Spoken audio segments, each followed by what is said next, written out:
show. 1, 2, 3, 4. Zach will not be making it for the show.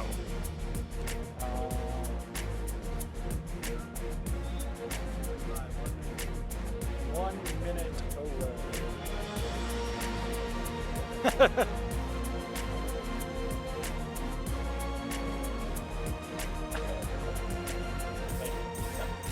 Have to do that. All right.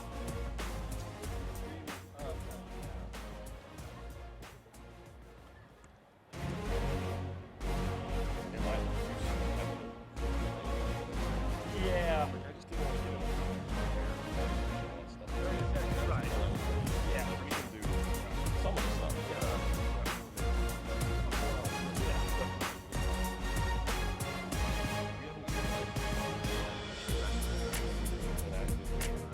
Probably not.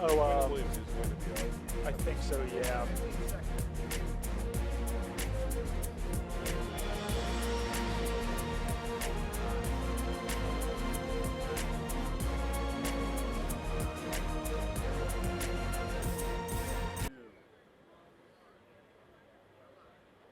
Hello and welcome to the pregame chat. I am Doug Kyed, joined by Matt Chatham.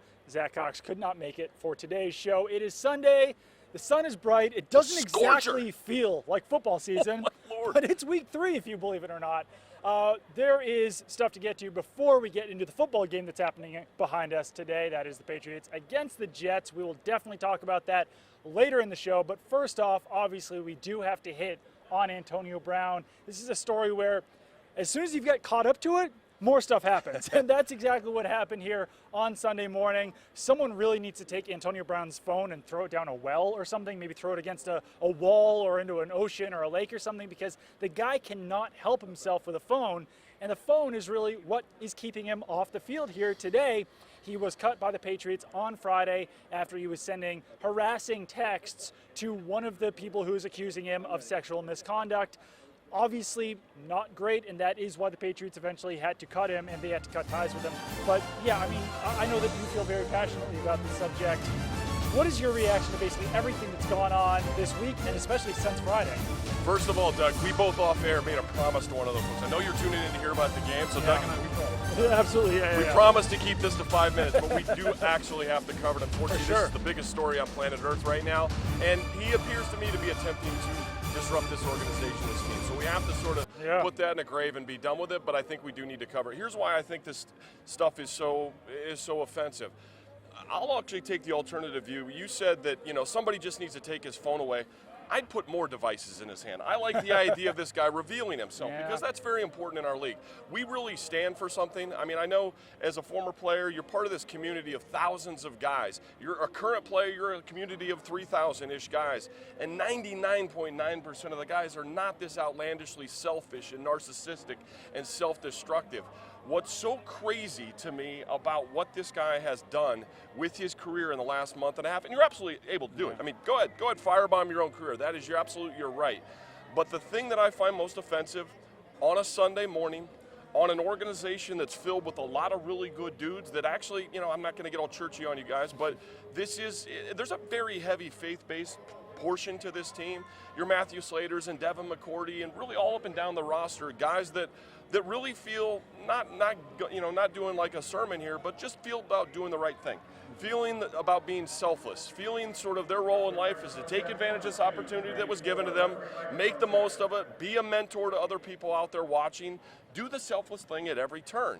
So when someone like that comes in the building, a wolf in sheep's clothing, shows up and hashtags everything he does, every selfless, idiotic, moronic thing that this guy does, and hashtags it God's plan, that's offensive because you know what? There are a lot of people watching us, a lot of young people, a lot of adults, a lot of people that are curious about that part of life. And it's something that's really been a core to what's helped these people be so successful. It calms them. There's going to be 16 crazy games. Season's going to go up and down. So when someone like that is so against everything that comes out of his mouth starts firebombing good people and saying he's doing it in the name of God, that's ridiculous. So he needs to be separated from the herd. That's what he's done. He's cut himself, and I think he's made it so he'll never play again in this league. I think an owner would be crazy to bring this guy in. He's all about him. This is a league. It's not his social media account on the field. Yeah, I mean, and he even said today in a tweet that he's done with the NFL because of the double standard. He mentioned, Robert Kraft and the solicitation charges against him, basically saying, why is Robert Kraft allowed to be an owner if I'm not allowed to be a player? I think the problem here for Antonio Brown is that there's no one there to hold him accountable for anything. And maybe there used to be people who would hold Antonio Brown accountable, and he's probably shut those people out of his life because he just wants to do whatever he wants. And I thought that, some of the tweets they sent out this morning, I mentioned the Robert Kraft one, he mentioned Ben Roethlisberger, mentioned Shannon Sharp, other guys who had, sexual assault or sexual misconduct cases against them. But there was also a tweet that he quote tweeted about some threats that were made against a Sports Illustrated writer who actually brought up some of these issues. And he essentially was goading people on to continue to harass this person. Yeah. So he really just does not get it. And even if he's saying he's done with the NFL, I don't really believe that he wants to be done with the NFL. But I think that the NFL is done with him at this point. Let's cut to the chase because we do have to get the football. Short story, he's an idiot. He's not a bright guy. At the end of the day, this is a moron. This is a guy who's, the way he rationalizes things and comes up with thoughts that he puts behind his thumb, they're stupid. They're really stupid. When you go into a text chain, throw your own attorney on it, throw a bunch of other men on there, throw a woman on there. Again, we said this in a segment earlier this week, it doesn't matter what the content of that text string is, you're a moron. You just started that. Right. Even if you were innocent, you've just now made yourself guilty. You're not very bright. And I think as a league, we have to get behind the smart ones. We have to get behind the good ones. We get behind the people that do the right thing. He doesn't be gone. Now let's talk some football, Doug. For sure. The Patriots are fortunate that they're playing a team like the Jets right now. They are 21-point favorites in this game because they're not going to be with Antonio Brown. He's off the team, obviously. Yep. James White will not play because of the birth of his child. Patriots will not have James Devlin, who's out with a neck injury. We can take Jakob. Little Jakob. Yeah, the Patriots signed Jakob Johnson off of their practice squad. Right. He'll fill in for Devlin. I do not see him playing 40% of snaps in this game. He'll probably be more of a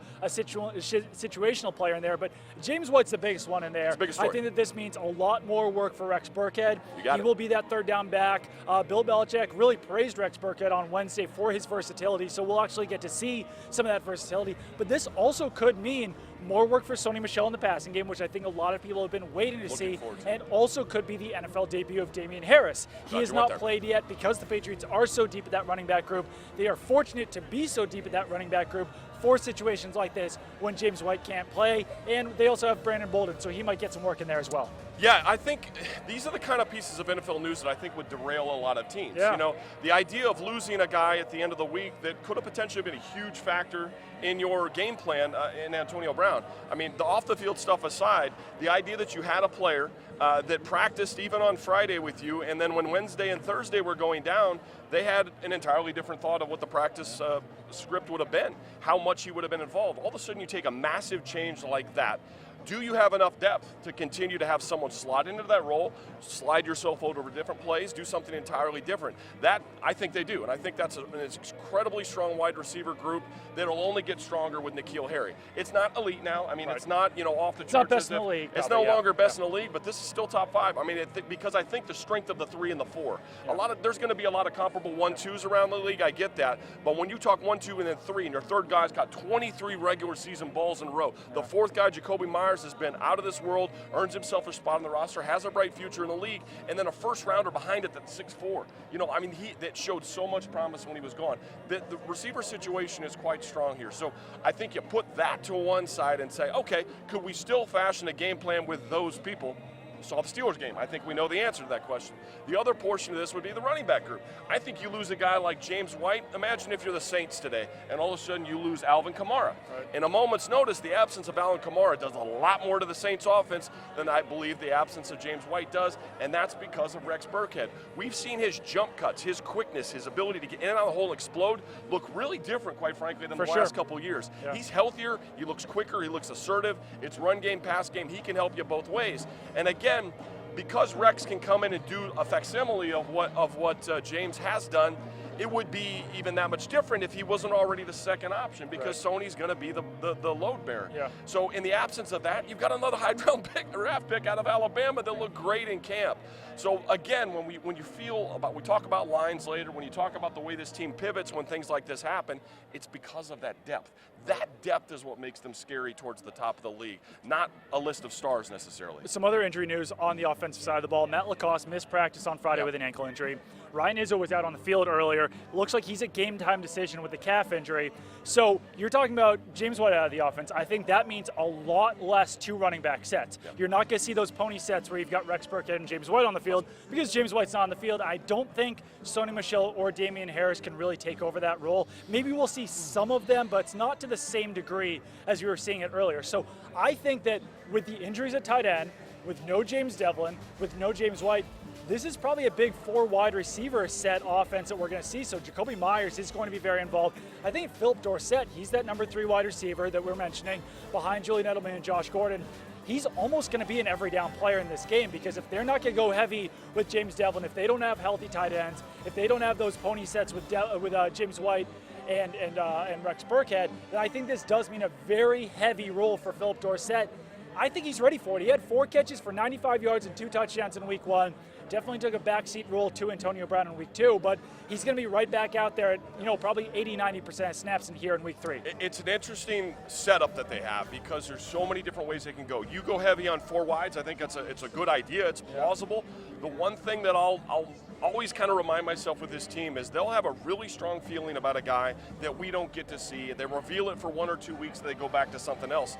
Jakob Johnson in the fullback position looked really good in camp. We're sitting up here in the booth, Dan Roach and myself, calling that game for the radio at the time for 98.5 Sports Hub. And we just kept noticing the guy. Yeah. This guy flies off the ball. He's like a linebacker, and he is. He was playing both ways in camp, but a linebacker playing fullback. And no, he's not the load that Devlin is, because Devlin's a thicker guy. He's like a 265. He's almost like a tight end that just aligns there at fullback.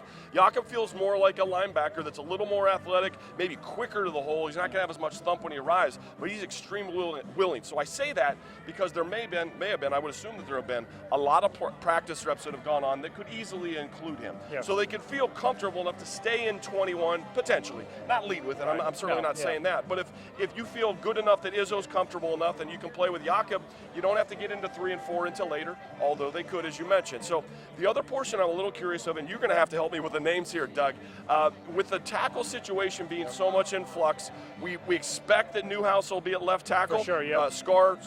Dante Scarnecchia kind of confirmed that for us late in the week this week. At right tackle, it's kind of a game day thing, whether or not Marcus Cannon's going to be able to go or whether or not Cunningham's going to man that spot. In the event that, say, they keep Cunningham there, but they feel comfortable enough to activate Marcus, then Marcus is your third. In that event, Marcus could plausibly play third tight end, or he could play tight end. Marcus could plausibly, or we could plausibly stand there at tackle and have Cunningham as a tight. So you sort of earn back a spot if he's healthy enough to maybe go, but not go wire to wire. The other thing I would look at, and this is where I need your help with the name, the guard that they brought in from Tampa Bay. Jermaine Illuminor, Illuminor. Oh, no. Illuminor's a ball. Caleb Benenoch. Bennett, The guy that he came in here from Tampa, was signed just recently. Started 16 games a season ago, but he started at guard. I'm a little bit curious, and this is usually not the part of the roster you focus on, but if there's a concern at that tight end spot, and there's a lot of influx kind of stuff going on offensive line, carrying one more of those new dudes, but in a blocking edge role, it's something that mentally isn't terribly difficult to pick up, and I think could maybe swing their decisions on, do you want to expose Tom in 4 wides, that kind of thing. I think with Cannon, it's a good sign that we didn't see him out here on the field earlier. That's right. He was a game-time decision last week when the Patriots were in Miami. He went through that workout, then didn't play. The fact that we didn't see him out here and that it was already a game-time decision last week tells me he might not only be able to play, but might even start. And then you're talking about Cunningham, who actually entered college at Cincinnati as a tight end. He's got some experience there, so he could be that 6th tight end. And Jakob Johnson also, he is an interesting guy that you mentioned, obviously. He was playing in Germany last year. He played at the University of Tennessee as a tight end and a linebacker, but he's actually a guy, he's about 6'3", 255. He has experience at tight end. Last season, obviously, it was in the German football league, but he caught 40 passes for 400-something yards. So he's actually got significantly more pass-catching experience than James Devlin did when he actually started his role here as a fullback. As you mentioned, he's got more athleticism, so we might be seeing him play fullback and maybe some tight end. Special teams, too. Special teams as well. Yeah. He's a decent athlete. He played a lot of special teams, not only at Tennessee, but also in that German football league that we talked about. And I mean, yeah, you can make jokes about he was in the GFL last year, but I mean, James Devlin was in the Arena Football League. I think that he was in some other crazy, like sub-professional level leagues. It's hard for fullbacks to break in. That's the a thing, big is part that of it. sometimes it's the they position. come out of nowhere. It's These guys are players who played defensively in college and then just wind up as fullbacks in the NFL. So, I mean, a guy like Jakob Johnson, if he was a wide receiver, he'd say, there's no way this guy can get up to speed. But the fact that he's a fullback tells me that, there's a sense that he actually could contribute in this game. It's important there to note that there aren't 32 teams carrying 2 fullbacks. For sure, Some of the 32 don't even have one. Yeah. So it's about the amount of jobs that are out there, not the quality of the player. But let's flip now over to the other side of the ball. Yeah, wait a minute, before we get off that, we did talk a little bit about how we feel about the Patriots offense, their configurations, things like that. We do have to talk a little bit about Greg Williams on the other side because Greg is I'll put it this way, he's a dangerous coordinator in that I don't think he can, from magic, from dust, come up with something to stop this group. But if the goal, the prerogative here is to slow it to something that makes it not painful, right? Yeah. If he's going to try to keep it sub 30, if there's some idea about how we can make this thing not get out of hand, he has a history of doing that, of being disruptive. The thing I will say about Greg, though, is when you list the 4 or 5 top defensive by name coordinators that are out there around the league, a lot of times you get that impression of them. Schwartz might be one. They talk about pressure packages. Greg Williams isn't necessarily a pressure package guy, and I wonder if last week when he gets burned, one of the only big plays that they had in that game by some OBJ, little quick route that goes, 1 tackle's missed and he's gone, that the lesson he learned is, I don't want to be in pressure. I'd rather make Tom go the long, hard way. Right. Now, generally we say it's the other way around, right? Generally we say, get in Tom's lap, cause as much problems in front of him, don't let him stay back there in the pocket. The problem is they've had some flux going on in their back end. They got Darryl Roberts starting, Tremaine Johnson may be up today, but he's got depth issues of his own. Quentin Williams is going to be active, the big first rounder, number 3 overall from Alabama, but he's banged up. So they've got issues with their own personnel that they can necessarily turn that magic game plan. So it'll be interesting to see what he comes up with, and a great game plan for him might be one that keeps him to 29 points or something like that. Exactly. So let's actually flip over to the other side of the ball because the Patriots are facing Luke Falk, starting Jets quarterback. He's their 3rd quarterback. Sam Darnold's got mono. Trevor Siemian out for the season with an ankle injury, so now it's Luke Falk, who was a 6th-round pick last year. He's got experience in Adam Gase's offense, but I mean, this is a difficult ask for a guy who was the 199th overall pick, same pick as Brady, but last season. It's just a really tough situation for him to step into. I think that in some degrees, I might feel a little more confident if I'm the Jets in starting Falk, since he knows the offense. He was with Adam Gase last season in Miami over a guy like Trevor Siemian, who was in a little bit over his head, but it's still a 2nd-year quarterback, first NFL start. And last week against the Cleveland Browns, this guy was checking down the ball a lot. He was just trying to, get the ball out of there, not get killed, not do anything stupid. That's probably what I'm expecting to see out of him again this week, where it's going to be a lot of Le'Veon Bell. But the Patriots know that that's coming, and they're going to be able to prepare for it. So let's go into Luke Falk's sort of background and history, the kind of player he is. I mean, it's easy to state that he's the 3rd. You're absolutely right. He is the 3rd. The Siemian thing, it's sort of like you're going with the guy with experience. Yeah. But the profile here, I think, matters a little bit. He comes out of Washington State. Yeah. He comes out of one of those systems that, by profile, again, in this league, a little bit like Texas Tech, sort of the thought that, hey, you played in a spread, everything's given to you by giant cards and faces and all that, and everything is very prescribed where the ball's going to go. You walk into an NFL offense, and this is another universe. Your absolute project. Remember, Sam Darnold is drafted in the same draft as Falk. He's taken later in the exact same draft class. So you're taking Darnold because his future. You're taking Falk because maybe this guy can learn to be an NFL quarterback 3 or 4 years from now. Well, he's got to do it now, and that's the unfortunate part. I recall, Doug, our little media area where we watch the games is up there over to my left, and I recall from this end zone about 3 or 4 years ago when Bryce Petty was getting his first professional snaps, and I thought the poor kid was going to get killed. Yeah. There were the very first 3 snaps where you could just tell he wasn't ready. He would look to where I think he believed his first read would be. It's covered up, and then it was good God, and he's on his back, and he's taking dangerous hits. He just didn't look quite ready. So I can imagine, beyond just what it is you think of Luke, what do you think of his profile, He's a decent down ball thrower. He really struggled at the combine with accuracy. He got his sort of big moment before everyone, and I think that's what pushed him to later rounds because he was pretty sporadic with a lot of those 10 to 20 yard balls, which is what guys from that system should really hammer on. And he's a light guy. He's tall, but he's 215, doesn't move particularly well. No. So you may see him as a bit of a sitting duck back there. With the Patriots pressure packages, he's the kind of guy you're going to go after. But unfortunately for him, they're missing Chris Herndon at the tight end spot, which would be a nice outlet to have. We know Demaryius Thomas was done in that trade, probably not available today with the hamstring. Do you know anything more on that? I don't. I know he's here. That's really all we know about that situation. But I mean, they're starting wide receiver. Their top wide receiver is Robbie Anderson. Yep. They do have Jamison Crowder. They've got Josh Bellamy. Quincy Enunwa is out for the season. Yeah, he's out for the season. Their receiving core is a little bit in flux right now. And Anderson, we're definitely expecting to see Stephon Gilmore against him. Last season, Stephon Gilmore faced against Robbie Anderson twice. He allowed 2 catches on 10 targets, 11 yards, no touchdowns, an interception, and 4 pass breakups. So this is a guy that Stephon Gilmore can absolutely shut down. Yep. And if you take Robbie Anderson out of the equation, then you're talking about probably Jonathan Jones facing off against Jamison Crowder. Yep. I think that's a pretty good matchup for the Patriots as well. Then it's Josh Bellamy against Jason McCourty. That's probably Luke Falk's ideal matchup.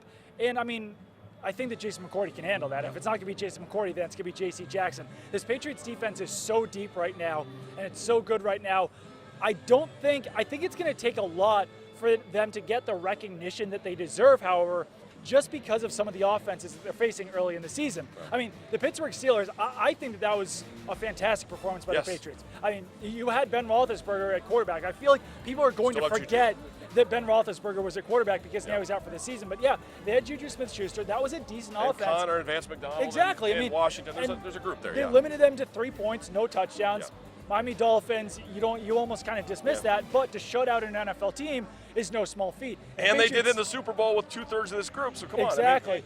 So if they do that against the Jets, at what point do you think they will get the recognition that they deserve as being the NFL's top defense? They're getting it, but I think there's a lot of fanness, especially even in media circles, for the Bears defense. The Bears defense is awful good, so I don't think they'll surpass them unless the Bears necessarily have a stinker. And quite frankly, I don't think it matters because the Patriots are going to be in a lot of these games where statistically they may end up losing that kind of conversation. The Bears offense is going to keep them in games, so they need to keep games to 7 points. These Patriots teams are getting up 3 touchdowns, 4 touchdowns in games. You start to leak a little at the end because the prerogative is time, not yards. So if it's yards metric, well, you're going to lose on that because when you're up 4 scores, which Chicago never will be, you don't get into those kind of games. That's where stats can have a disutility. They don't help you a lot. What I will say, and I really hammered this week, I wrote on this in The Athletic in my column about Danny Shelton, because you talk about sort of the profile of what's left for the Jets. It's a different look today than what we're going to see later in the year when these guys play again. You'll see Herndon on that day. You'll see Darnold. You'll presumably see a healthy Demaryius Thomas. In full force, I think they're more to be reasoned with or more to be handled. But today, because it becomes such a game about, okay, we know Robbie Anderson's a great shots guy. How do they manufacture a little offense to get him open? Put him in a bunch and pick him to get him over the top of Gilmore. You got to screw with him. You don't want to just extend him and see if you can win on one-on-one. But if you can eliminate that somehow, avoid the confusion play where he hits you over the top. Now we're talking about probably Jamison Crowder versus Jonathan Jones, one of the best slot corners in the league and one of the better pass-catching slot guys on the interior. So that's a great matchup. But if you win that or even get a draw, we're kind of back to the backfield. And if we're back to the backfield, it's both Bell as a catcher and Bell as a runner. And that brings my attention to Danny Shelton, one of my favorite topics on the team, because Danny has been really, really playing well back to sort of the playoff stretch. But he plays at about a clip of about 25% to 30% of the snaps. But in a game like this, I'm not sure that the Jets want to put their 3rd and 4th receiver on the team because it's such a mismatch with who will be covering them. I think they're probably better served to go as big as they can. Ryan Griffin's a tight end, maybe occasionally catch the ball leaking out of the backfield, but to keep it in 2 receiver sets, at the worst go 3, but because you really want to find a way to highlight Bell, whether it's through running game or getting him out of the backfield and seeing, if maybe a Landon Roberts or Dante Hightower can struggle covering him. That might be your best avenue to a drive or two. But the big issue we're talking about here, folks, is Luke Falk and that group having to go generally 80 yards, 85 yards or 75 yards, which takes 10 to 12 to 14 to 15 plays. Can they do that? pretty difficult to fathom how. Yeah, for sure. Let's get into keys here. And my defensive key for the Patriots basically relates to what you're saying, and that's to just stay in that base defense and dare the Jets to pass the ball. I mean, Le'Veon Bell is the guy who's going to kill you in this game if you are the Patriots. If there's a way for the Patriots to lose, that would mean a very big game for Le'Veon Bell. So you just can't let him do this. So I think this is a big Danny Shelton game. You said he's been playing about 25 to 30% of snaps, so we might see that increase here in this game, just because he's a guy who actually can get after the passer a little bit as well. So if they need him to pass rush, he can do that. They've got a couple other guys there up front who are good run defenders who can also get after the passer, and Michael Bennett, and then also Lawrence Guy. Lawrence Guy isn't quite the pass rusher that Michael Bennett is, obviously, but a third guy in there as well is Adam Butler, who's had a very productive start to the season. I asked Brett Bielema about that this week.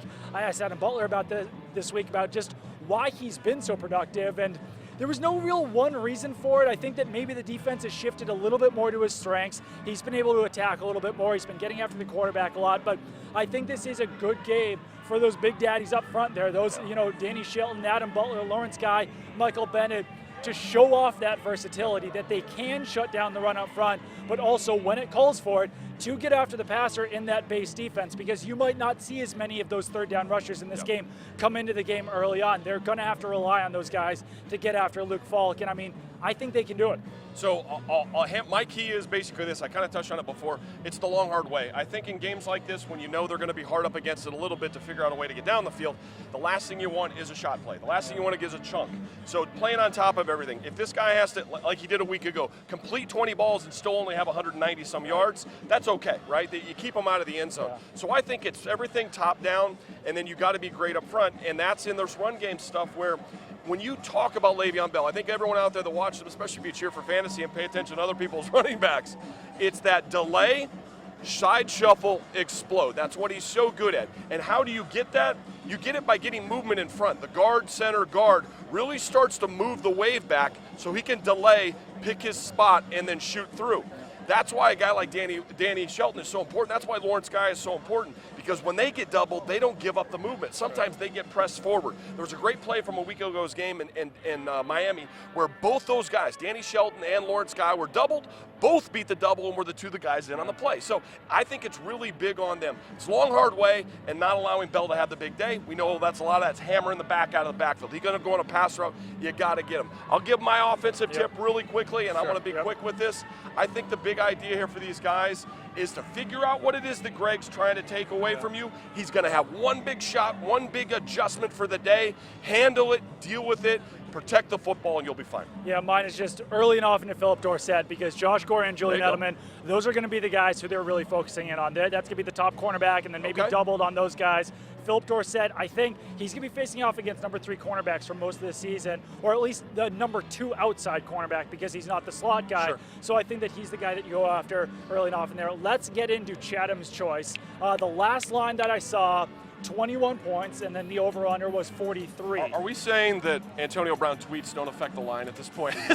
They brought it down maybe a smidge. When they bailed on him, we got 2 points back for that. Yeah, but no, the tweets I don't think made much of a difference. The tweets are not going to make it. Okay, I don't think this is affecting Robert Kraft here. So here's my angle on this, folks. So I know 21 is daunting. 23 would have been even more daunting. Here's the issue, though. When the Jets last traveled, the last 3 trips they took here, different coaching staff, but if you're scared of that number because it looks so large, deficits of, I believe, hopefully I get this right, 41-3, 31-7, and then 26-6. So 2 of the 3 last trips here have easily blown away that margin that you're worried about there with 21. On the other side of that is Greg Williams. Greg Williams traveling with the Browns. Does he have games where he kind of gives it up at that number? Last year against Oakland, 45. The Chiefs, 37, I believe it was. I think the Steelers, the other one, at another 35. So he does give it up at that rate occasionally, especially when traveling. So I think there's so many factors in the favor of this. This could be a bloodbath as bad as a week ago with the Dolphins. So I'm saying go ahead and take the Patriots. I'd say even double the bet. Hopefully I don't get you screwed there, but we've been rolling hard with this. We've been on a hot streak. I think this is a week where that 21 is actually pretty safe. I'm going to go with the under on 43. I know this is Chatham's choice, not Kyed's choice here. You're going to come up with something alliterative for that. Sort of something there. But I just don't see the Patriots putting up 40-ish points just because James White's out, James Devlin's out. They don't really have the tight ends. I think they'll still be high-powered on offense, but maybe not to that same degree. And I actually don't think the Patriots allow a touchdown in this game. So I think if you can get that 43 points or somewhere in that 40 range, I would still bang the under on that one. So that will do it for this week's pregame chat. Zach Cox will be back with us next week, but you can follow Matt on Twitter at Chatham58. You can follow me on Twitter at Doug Kyed. Keep it on NESN.com for all of your Patriots coverage throughout the day, throughout the week, and we will see you guys next week.